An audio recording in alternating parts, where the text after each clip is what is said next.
예수님께서 기도하고 있던 아나니아에게 찾아오셨습니다. 그리고 다메섹으로 올라가던 길에서 두 눈이 멀게 된 사울을 찾아가 안수할 것을 명령하셨습니다. 순종하기 어려운 명령이었지만 아나니아는 사울에게 갔고요, 안수했고 두 눈을 뜨게 했습니다. 거기에 더하여 이 예수님의 명령에 더하여서 성령의 충만함까지 구했습니다. 그 결과 완전한 절망 속에 있었던 사울, 어둠 가운데 있던 사울은 빛 가운데로 나오게 되었고요, 성령으로 충만하게 되었습니다. 이전 것은 지나가고 그야말로 새 것이 된 것입니다. 아나니아는 그렇게 예수님께서 하신 명령에 대한 순종을 완성했는데요, 예수님께서 주셨던 명령보다 더 그 명령을 잘 수행했고 그 결과도 예수님께서 명령하신 기대했던 대로였습니다. 그런데 여러분, 아나니아는 여기에 만족하지 않는데요, 오늘 우리가 함께 읽은 말씀을 보면 조금 더 사울을 위한 수고를 하고 있는 것을 보게 됩니다. 이 시간에 아나니아가 보인 이 마지막 순종의 모습을 함께 살펴보면서 하나님께서 주실 은혜를 함께 나누길 원하는데요, 하나님께서 이 말씀을 나누는 저와 여러분들에게 말씀이 들려지고 깨닫게 하신 은혜를 허락해 주시길 예수님의 이름으로 축복합니다.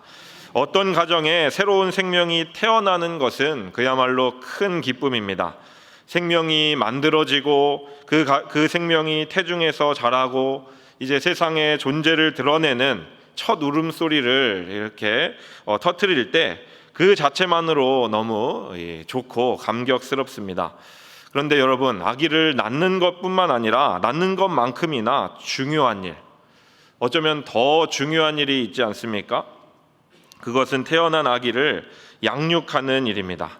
이 양육하는 게 얼마나 힘든지 이 자녀가 태어나서 자라면 자랄수록 더 힘들다고 합니다. 그래서 이 육아 선배님들을 가끔씩 이렇게 말씀하십니다. 이 만삭이 되어 몸이 무거워서 힘들어하는 산모에게 이 출산 경험이 있는 분들이 자주 하는 말이 뭡니까? 그때가 가장 좋을 때다. 그때가 가장 편할 때다. 이렇게 말씀을 하십니다. 그리고 이제 아기가 이제 신생아여서 참 이 낮과 밤이 바뀌어가지고 힘들 때가 있잖아요. 그때 또 이 육아 선배님들이 그때가 그래도 좋을 때고 편할 때다 이렇게 말씀하시더라고요. 제가 아들이 셋만 있는데요, 아들만 셋 있는데요, 요즘에 한창 막 이렇게 아빠를 귀찮게 합니다. 귀찮게 하는데 조언해 주시는 분들이 그러더라고요. 그때가 지금이 좋을 때라고. 나중에는 이 애들이 같이 안 가려고 하고 저 방에 문 닫고 이렇게 해가지고 어떻게 이 마음을 구슬려야 되는지 모르겠다라고 이렇게 말씀하시는 분들이 종종 계시는데요. 어쨌든 그렇습니다. 아기가 태어나면 그 태어난 아기를 양육하는 것이 상상했던 것 이상으로 힘들기 때문에 이렇게 이야기하기도 하는데요. 그런데 여러분, 양육하는 것이 힘들다고 해서 부모가 양육을 포기할까요? 에이, 나 이제 못하겠다, 네 알아서 커라, 이렇게 하는 부모님 계십니까? 이 중에서는 아마 안 계실 것 같습니다. 태어난 아기가 스스로 자신의 생명을 유지할 수 없기 때문에, 또 그냥 내버려두면 한 인격체로서 사회 안에서 책임 있는 어른이 될 수도 없기 때문에, 그리고 무엇보다도 중요한 것은 내 자녀이기 때문에, 하나님께서 맡겨주신 내 자녀이기 때문에 내 노력과 정성을 다해서 양육하는데요, 이렇게 낳는 것만큼이나 더 중요한 것이 제대로 양육하는 것입니다. 영적인 생명에게도 이 원리는 동일하게 적용된다라고 할 수 있는데요, 교회의 박해자였던 사울은 다메섹으로 올라가던 길에서 부활하신 예수님을 만나 영적으로 완전히 죽었습니다.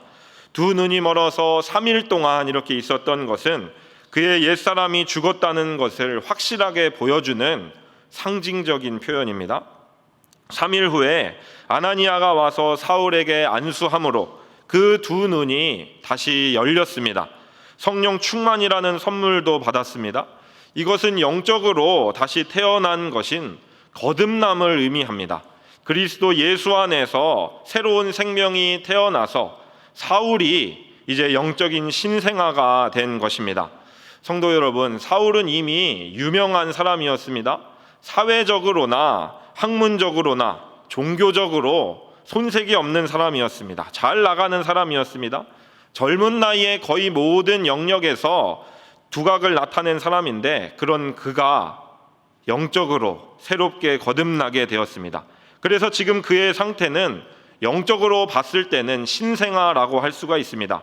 그가 이전에 어떤 사람이었건 간에 아무 상관없습니다. 저와 여러분들도 마찬가지입니다. 우리가 사회적으로 어떤 위치에 있든지 간에, 우리의 이 인간적인 나이가 몇 살이든지 간에, 우리가 거듭난 지 얼마 되지 않았다면 우리는 영적으로 신생아라고 이렇게 할 수 있습니다. 이전에 어떤 사람이었는지는 아무 상관이 없습니다. 이제 그는 갓난아이가 절대적으로 돌봄이 필요한 것처럼 영적인 어른들의 돌봄이 필요합니다. 이 시기에 제대로 돌봐주지 않으면 생명을 이어가기도 어렵고요, 건강하게 자라는 것도 불가능해집니다. 그렇다면 이 영적인 신생아인 사울을 돌봐주는 이는 과연 누구일까요? 아나니아였습니다. 아나니아는 예수님의 구체적인 명령을 다 이행했습니다. 심지어 명령하지 않은 예수님의 마음까지 이렇게 헤아려서 사울을 축복했습니다. 이제 그에게 주어진 역할은 다 끝난 것 같습니다. 그런데 아나니아는 그렇게 자신의 집으로 돌아가지 않고 사울 옆에 계속 이렇게 서 있게 됩니다. 영적인 갓난아이인 사울을 그냥 그렇게 홀로 둘 수 없었기 때문입니다. 그리고 오늘 우리가 함께 읽은 말씀을 보면 이 아나니아가 사울을 위해 하는 일이 네 가지가 이렇게 나오는데요. 이 네 가지 일이 어떤 것이 있는지 한번 정리해 보도록 하겠습니다. 먼저 아나니아는 이 음식을 제공하여 사울을 강건케 했다라고 말씀하는데요. 우리 19절 상반절 말씀을 다시 한번 읽어보도록 하겠습니다. 같이 읽겠습니다. 시작. 음식을 먹음에 강건하여 지니라. 이 구절이 언제 나오는지 한번 살펴보시기 바랍니다. 사울이 세례를 받은 이후에 가장 먼저 나오는 사건입니다. 세례를 받은 후에 가장 먼저 나오는 사건은 음식을 먹고 건강을 회복하는 일입니다. 사울은 이제 음식을 먹기 시작했고 건강해지기 시작했습니다. 여기서 질문은 사울이 먹은 음식은 누가 과연 준비해 주었냐 하는 것인데요. 사울의 조금 전까지의 상황을 살펴보면 어떻습니까? 3일 동안 눈이 안 보인 상태였습니다. 그래서 완전히 죽은 것과 같은 상태였고요, 아무것도 먹지 못한 상황입니다. 그런 그가 눈을 뜨자마자 일어나서 직접 식자재를 사가지고 음식을 해서 그 음식을 직접 먹었을 것 같습니까? 그렇지 않습니다. 또 아나니아가 그런 상황 가운데 있는 사울을 그냥 두고 혼자 돌아왔을 것 같지도 않습니다. 그렇다면 이 사울이 먹은 음식은 아나니아가 준비해 준 것이라고 우리는 생각해 볼 수 있습니다. 굶주림으로 지쳐 있는 사울이 기력을 회복하여 이제 강건해질 수 있도록 아나니아가 도왔다는 것입니다. 이렇게 유추할 수 있는 이유는 또 있습니다. 예수님께서 제자들과 함께 식사하셨기 때문입니다. 제자들과 늘 같이 함께 식사하셨기 때문입니다. 초대교회가 하는 일 중에 가장 중요한 일은 물론 기도하고 같이 이 말씀을 나누는 일이었지만 먹는 일도 중요하게 생각했습니다. 그래서 예수님께서는 영적인 말씀을 먹이시는 것과 함께 늘 육신의 음식을 나누셨습니다. 입이 열려야 마음이 열린다는 것을 우리 예수님께서 아셨기 때문입니다. 사울은 먹고 강건해져야 합니다. 그래야 성령에 충만해져서 이방인의 사도로 복음대로 살 수가 있습니다. 아나니아는 이러한 사울을 위해 음식을 차려 주었고요, 그의 육체적인 회복을 도왔습니다. 지금 사울 옆에 있는 성도라고는 자신밖에 없기 때문입니다. 성도 여러분, 영혼들에게 영적인 영향력을 미치기 원하십니까? 내게 맡겨주신 영혼들에게 영적인 영향력을 끼치기를 원하십니까? 그렇다면 그가 강건해질 수 있도록 육체적인 필요도 그냥 무시하지 마시고 말로만 격려하지 마시고 돌봐주시기를 바랍니다. 함께 시간을 보내며 상대의 회복을 위한 구체적인 사랑의 섬김을 나타내 주시기 바랍니다. 그래야 그 영혼이 나를 통해서 살아나는 생명의 역사가, 새롭게 일어나는 생명의 역사가 일어날 수 있기 때문입니다. 이런 면에서 우리의 손이 조금 더 부지런해지고 우리의 지갑이 조금 더 너그러워지기를 바랍니다. 우리에게 주신 건강과 우리에게 주신 재능과 우리에게 주신 물질이 있다면 나를 위해, 내 가족만을 위해 사용하지 마시고 하나님께서 이 도움이 필요한 자들에게 주라고 하신 것으로 알고 나눠주고 베풀어주고 일으켜주는 일에 사용하시는 저와 여러분들이 되시기를 진심으로 축복합니다. 두 번째로 아나니아는 사울을 그리스도인의 공동체로 이끌어 드리는 이런 역할을 하는데요. 그래서 19절 뒷부분을 보시면 사울이 다메섹에 있는 예수님의 제자들과 며칠간 함께 시간을 보냈다라고 이렇게 나옵니다. 그런데 성경은 사울이 어떻게 해서 다메섹 교회 제자들과 만나 그들과 함께 며칠씩이나 지낼 수 있었는지에 대해서는 말씀해주고 있지 않습니다. 기록되어 있지 않습니다. 그런데 생각해 보면 이 일은 아주 특별한 일이라고 할 수 있습니다. 사울은 다메섹에 있는 교회들을 파괴하기 위해 대제사장의 공문을 받아가지고 이제 온 사람입니다. 예루살렘에 있던 교회 공동체를 무너뜨리는데 엄청난 기여를 했던 이 교회의 파괴자입니다. 그런 사울이 다메섹에 들어온 지 며칠밖에 지나지 않았는데 그 사울과 다메섹 교회가 함께 며칠이나 같이 시간을 보낸다는 게 가능할까요? 누군가가 사울이 회심했다는 것을 알려주고 확인시켜주지 않았다면 이 일은 결코 일어날 수 없는 일입니다. 그렇다면 누가 사울의 회심을, 사울이 예수님을 만나 새롭게 되고 변화된 것을 교회 공동체에 알려주었을까요? 아나니아입니다. 그럴 자격을 가진 사람은 아나니아밖에 없습니다. 사울은 거듭났지만 그의 주변에는 아직 다른 성도가 없습니다.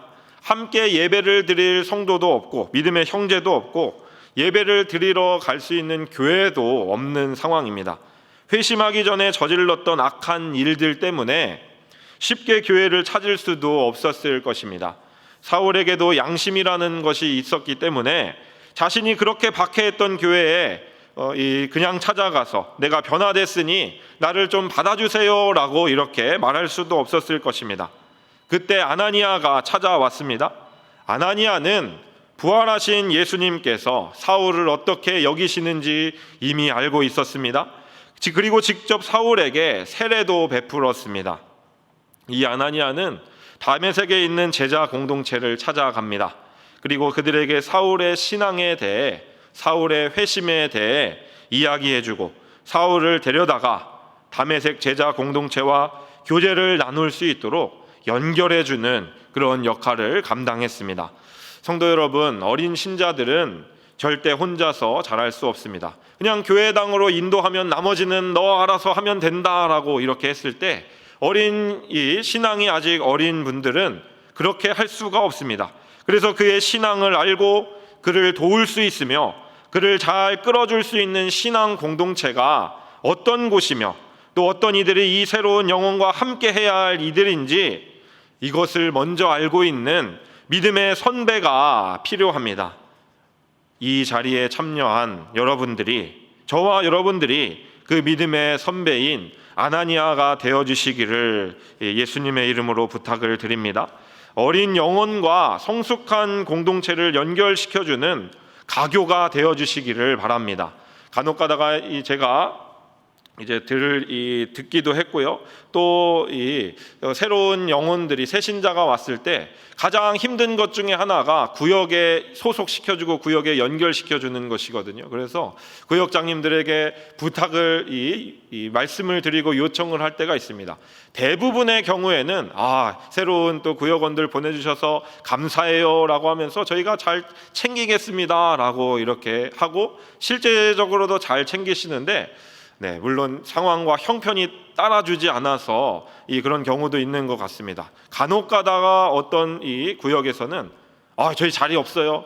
저희 이제 힘들어요. 그만 받을래요. 막 이렇게 말씀하시는 이 분이 계시더라고요. 누군지 이름을 밝히진 않겠습니다만, 아실 필요도 없지만, 그런 경우가 있습니다. 우리 구역은 이대로도 행복하고 이대로만 가도 충분해요. 다른 사람 안 들어와도 됩니다라고 말씀하시는 분도, 그런 생각을 가지고 계신 분도 아마 계실 겁니다. 주님의 마음은 과연 어떨까요? 이 말씀 앞에서 우리가 한번 고민을 해보고 생각을 해보았으면 좋겠습니다. 계속해서 이 새로운 새 가족이 들어와서 우리 구역을 통해서 주 안에서 같이 자라나고 같이 교제하는 것 가운데 하나님의 귀한 일꾼으로 성장하는 것을 우리 주님께서는 원하시고 기뻐하시고, 우리가 그런 영적인 가교의 역할을 감당하는 것을 하나님께서 원하신다는 사실을 우리가 다시 한번 꼭 기억했으면 좋겠습니다. 세 번째로, 아나니아는 사울의 사명이 무엇인지 이제 확인시켜주는 역할을 합니다. 사울이 올라가는 길에, 다메섹으로 올라가는 길에서 예수님을 만났을 때 예수님께 구체적으로 들은 명령이 있었습니다. 사도행전 9장 6절에서 이렇게 말씀하고 있는데요, 너는 일어나 시내로 들어가라. 내가 행할 것을 너에게 이를 자가 있느니라 하시니라고, 일단 시내 안으로 들어가면 너가 해야 할 일을 너에게 말해줄 사람이 있다라고 이렇게 말씀하십니다. 사울이 일어나서 시내로 들어가야 하는 이유가 있습니다. 거기 가면 누군가가 와서 내가 이제 사울이 해야 할 일을 이제 말해줄 것이기 때문입니다. 부활하신 예수님을 만난 사울이 이후에 해야 되는 일은 무엇일까요? 예수님께서 그 자리에 이 다메섹 도상에서 만나 주셨을 때 직접 말씀해 주셨으면 좋았을 텐데, 예수님께서는 그것을 다른 누군가를 통해서 듣도록 하셨습니다. 여러분, 아나니아가 자신에게 찾아오신 예수님께 사울이 얼마나 악한 사람이었는지를 설명하며 불편한 마음을 표현했을 때, 예수님께서 사울이 이후에 어떤 일을 하게 될지에 대해서 분명하게 말씀해 주셨는데요, 9장 15절 말씀에 이렇게 말씀하고 있습니다. 우리 이 말씀 함께 읽어보도록 하겠습니다. 시작. 주께서 이르시되 가라, 이 사람은 내 이름을 이방인과 임금들과 이스라엘 자손들에게 전하기 위하여 택한 나의 그릇이라. 사울은 자신이 새롭게 얻은 생명으로 무엇을 해야 하는지 알 수 없었습니다. 왜 나를 예수님께서 만나 주셨는지 그때까지 잘 몰랐다고 할 수 있습니다. 예수님께서는 그 사명을, 너가 이제 앞으로 감당해야 될 사명을 들려주리가 다메섹 시내에 있으니 그리로 가라라고 말씀하실 뿐이었습니다.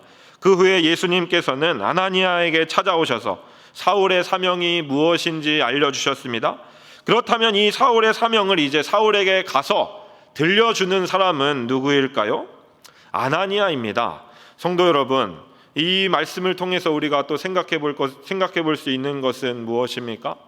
영적으로 막 태어난 어린 성도는 사실 자신의 존재의 목적이 무엇인지, 나의 인생을 향한 하나님의 계획이 무엇인지 제대로 알기가 어렵고요, 분별하기가 어렵습니다.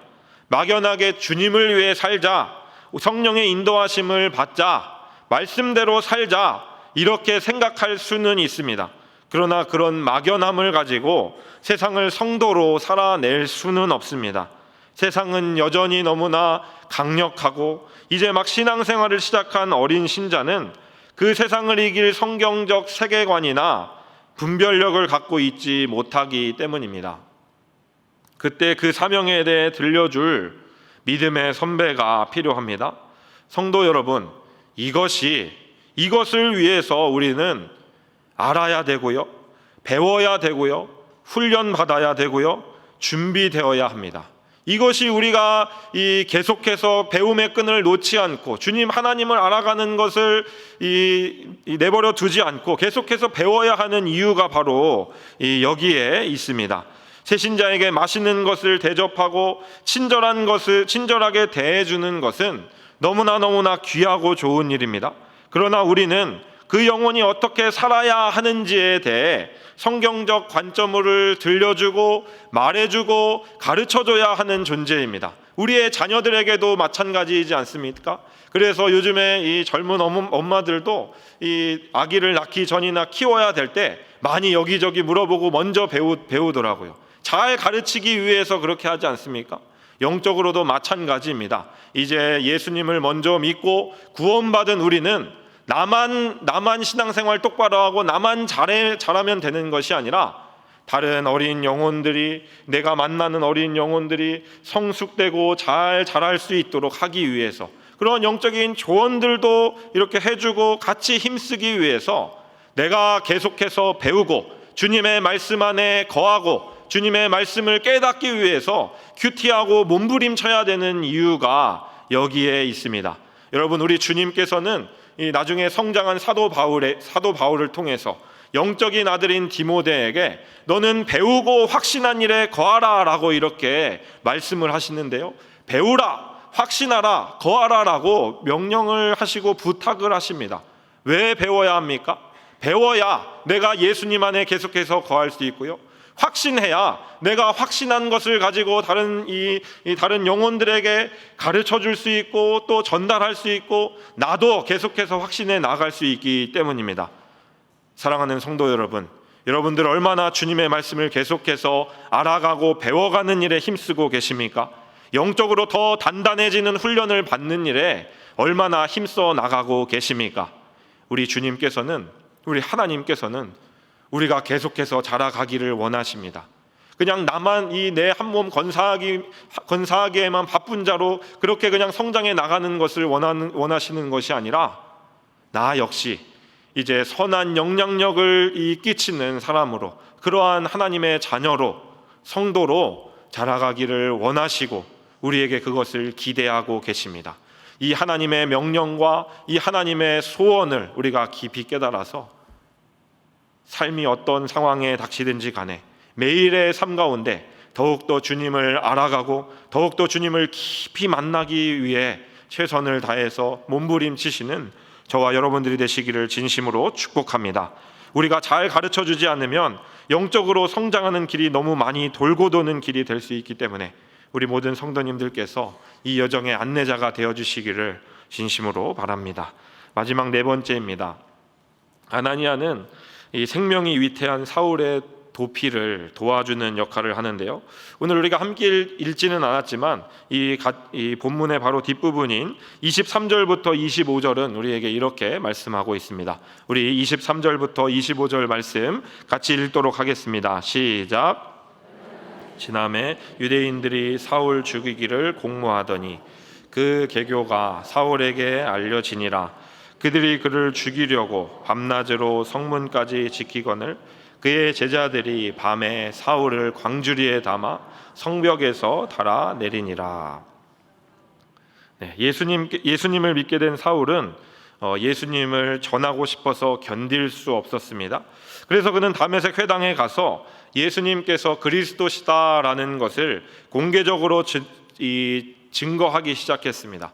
이런 그의 모습은 이 많은 유대인들을 당황하게 했습니다. 혼란스럽게 했습니다. 그런 그의 행동은 다메섹에 있던 유대인들을 당황스럽게 했습니다. 그리고 이런 일이 계속되자 그들은 사울을 죽이기로 뜻을 모았습니다.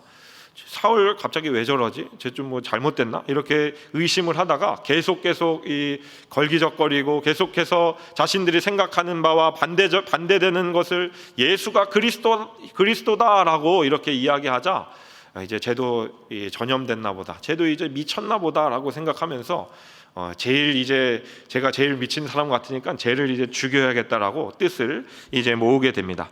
이 소식을 다메섹 교회 공동체가 이제 듣게 되었고요, 사울의 생명을 보존하기 위해 밤에 사울을 광주리에 담아 성벽에서 달아 내립니다. 그리고 도망갈 수 있도록 그렇게 인도해 주고 있습니다.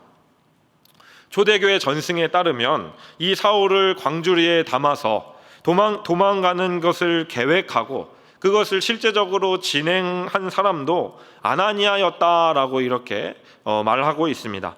불타는 열정으로 금방 타고 사라져 버릴 수 있었던 사울을 설득했습니다.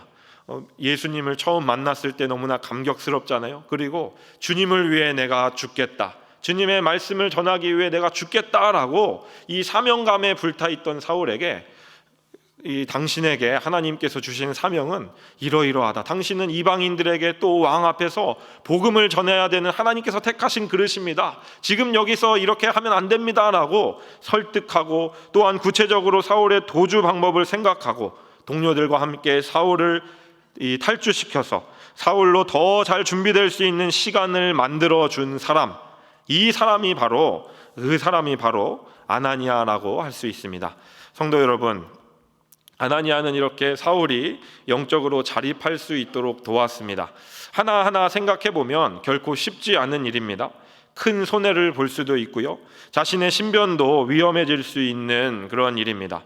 그러나 그는 이런 일들을 했습니다. 왜 아나니아는 이렇게까지 했을까요? 그저 한 생명을 낳는 것으로 만족한 것이 아니라 그 생명이 생명다워질 때까지 함께하는 것이 주님께서 내게 사울을 맡긴 이유라고 믿었기 때문입니다. 처음에는 명령에 대한 의무였을지 모릅니다. 그러나 지금은 의무가 아닌 사랑입니다. 그리고 사울이라는 생명을 통해 하나님께서 어떤 일을 행할지에 대한 기대감을 가지고 하고 있는 것입니다. 이 한 영혼의 변화를 통해 일어나게 될 하나님 나라에 대한 꿈을 꾸고 있는 것입니다. 그리고 지금 그가 할 수 있는 최선으로 아직 여리고 아직 어린 사울의 성숙을 돕고 있는 것입니다. 사랑하는 성도 여러분, 주님이 주신 명령을 아무 생각 없이 그냥 지켜 행하는 것으로, 나의 의무는 이것으로 끝났다라고 여기지 않게 되기를 바랍니다. 우리가 그렇게 하는 순간 우리는 정말 주인이 무서워서 그냥 의무감으로 단지 어쩔 수 없이 하는, 주인의 입만 보고 있는 사람, 생각하지 않고 그 명령 자체에만 매이는 사람이 되고 맙니다. 우리의 주인이신 예수님께서는 그런 종을 원하시는 것이 아닙니다. 그분은 우리와 마음을 나누고 싶어 하십니다. 주인과 종의 관계를 넘어 주인의 뜻에 같이 공감함으로 주님이 하기 원하시는 그 일에 기쁨과 자원함을 가지고 함께하는 자들을 우리 예수님께서 찾으시고, 그런 자들이 우리가 되기를 우리 주님께서 원하시고 계십니다. 아나니아는 지금 그 자리에 나와 있는 것입니다. 분명 사울을 낳는 것이 주님의 명령이었습니다. 이렇게 낳은 사울을 키우는 것은 주님의 명령이 없어도 주님께서 뜻하신 것이라고 이렇게 할 수가 있는데요, 이 일에 아나니아는 기쁨으로 자신을 들여서 사울의 보모 역할을 감당합니다. 그리고 그 품에서 영적인 어린아기였던 사울은 영적인 청년으로, 또 영적인 장년으로 자립할 수 있게 된 것입니다. 이제 마지막으로 정리해야 할 질문이 남습니다. 왜 아나니아는 이렇게까지 했을까요? 왜? 라는 질문을 이렇게 우리가 같이 생각해 보았으면 좋겠습니다. 우리는 이제까지 아나니아의 순종을 살펴보면서 그것이 자신이 누구인지 알고 우리 주님이 어떤 분이신지 알기 때문에 나온 마땅한 반응이었다라고 우리가 살펴보았었습니다. 종은 주인의 명령에 원래 그렇게 복종하는 거라고 우리가 생각해 보았습니다. 그러나 우리는 오늘 본문에서 주님의 구체적인 명령이 없었음에도 끝까지 사울을 돌보는 아나니아의 모습을 보게 됩니다. 아나니아는 왜 이렇게 끝까지 사울을 돌봤을까요? 순종한 아나니아는 그냥 이제 집으로 가면 됩니다. 그 뒤는 사울이 알아서 하면 됩니다. 복음의 내용에 대해서도 알아서 배우고 자기가 해를 끼쳤던 교회들과 성도들에게도 알아서 찾아다니면서 용서하게 내버려 두면 됩니다. 그렇다고 해서 아나니아에게 뭐라고 할 사람이 전혀 없습니다. 그런데 사울 혼자 그 일을 할 수 없음을 알았기 때문에, 영적인 갓난아이인 이 사울은 그 과정을 걸을 수 없던 것을 알았기 때문에 아나니아는 함께 했습니다. 영혼을 향한 사랑의 섬김이 끝나는 시간은 그 영혼이 홀로 설 수 있을 때까지인 것을 알았기 때문입니다. 그리고 아나니아는 그 사랑의 섬김, 그 끝까지 책임지는 사랑을 이전에 자신이 먼저 경험한 적이 있었습니다. 그래서 이것을 감당할 수 있었는데요. 궁극적으로 우리 예수님을 통해서 이 사랑을 경험했습니다. 요한복음 13장 1절에서 이렇게 말씀하고 있는데요. 우리 이 말씀을 같이 읽어보도록 하겠습니다. 시작. 유월절 전에 예수께서 자기가 세상을 떠나 아버지께로 돌아가실 때가 이른 줄 아시고 세상에 있는 자기 사람들을 사랑하시되 끝까지 사랑하시니라. 예수님께서는 세상에 있는 자기 사람들을 사랑하시되 끝까지 사랑하셨습니다. 아나니아는 그 사랑을 먼저 받았습니다. 그리고 그 끝까지 하는 사랑을 통해 자신의 영혼이 하나님 앞에서 세워지는 것을 먼저 경험했습니다. 그 주님의 사랑은 그 사랑을 먼저 받은 이들을 통해 전해지게 되고 흘러가게 되는 사랑이었습니다. 성도 여러분, 물론 우리 하나님께서는 내가 하지 않더라도 알아서 하나님의 영혼들을, 성도들을 성숙시키십니다. 그러나 이 성숙을 위한 가장 일반적인 방법은 그 사랑을 먼저 받은 이들의 사랑에서 나온 자발적인 섬김을 통해 하나님께서는 하나님의 역사를 이루어 가십니다. 사랑하는 성도 여러분, 처음에는 명령이기 때문에 영혼을 돌보는 일을, 영혼을 책임지는 일을 시작하셨을 수 있습니다. 그런데 거기서 멈추지 말고 한 걸음 더 나아가시기를 바랍니다. 내게 하나님께서 보여주신 그 영혼, 나를 보내 만나게 하신 그 영혼을 끝까지 사랑하시기를 바랍니다. 그리고 그 영혼이 주님 앞에 흠없이 드러나기를 소망하는 것을 통해서 그 영혼이 우리 주님의 말씀에 순종하고 하나님 나라에 우리 하나님께 귀하게 쓰임 받는 것을 보면서 그것을 소망하는 것 가운데 인내로 하나님께서 맡겨주신 역할들을 제대로 감당하시기를 바랍니다. 왜 그렇습니까? 우리가 먼저 그 사랑으로 인해 먼저 그 사랑을 받았기 때문입니다. 내가 먼저 주님께 놀라운 사랑을 받았기 때문입니다.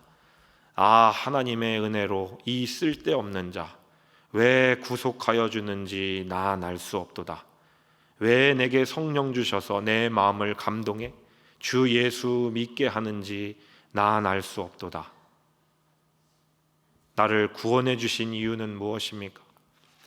나만 천국 가는 것이 아니라 이제 나를 통해서 내 자녀들, 내 가족들, 내 이웃들이 주께로 돌아오게 하고 그 영혼들을 성숙시켜 나가는 일을 우리 주님께서 하기를 원하시기 때문에 우리를 먼저 구원해 주시고 먼저 그 사랑으로 찾아와 주시고 먼저 그 사랑으로 인하여 우리를 변화시켜 주신 줄 믿으시기를 바랍니다. 예수님께서 우리를 위해 십자가에 달리신 것은 성부 하나님께서 세운 계획과 뜻에 순종한 행동이셨습니다. 그러나 그 순종은 억지가 아닌 사랑 때문이었습니다. 그 사랑 때문에 순종하셨고 그 순종으로 인해 살아난 사람이 바로 우리임을 기억하며 오늘 이 사랑이 우리의 영혼 가운데 부어지기를 축복합니다. 이 사랑이 우리를 고치고요, 이 사랑이 우리의 교회를 고치고 이 사랑이 우리의 가정을 고치고요, 이 사랑이 우리의 자녀들을 고칩니다. 그리고 이것이 우리 옆에 있는 어린 영혼들을 향해서 나가는 이유가 되기를 원합니다. 여기 계신 우리 모든 성도님들께서 아나니아와 같이 영혼을 살리는 친구가 되어서 우리 옆에 있는 이 어린 사울들을 살려내고 자랄 수 있도록 도와주시는 역할을, 이 하나님의 간절한 명령과 부탁을 잘 감당하시는 저와 여러분들이 되시기를 예수님의 이름으로 축복합니다.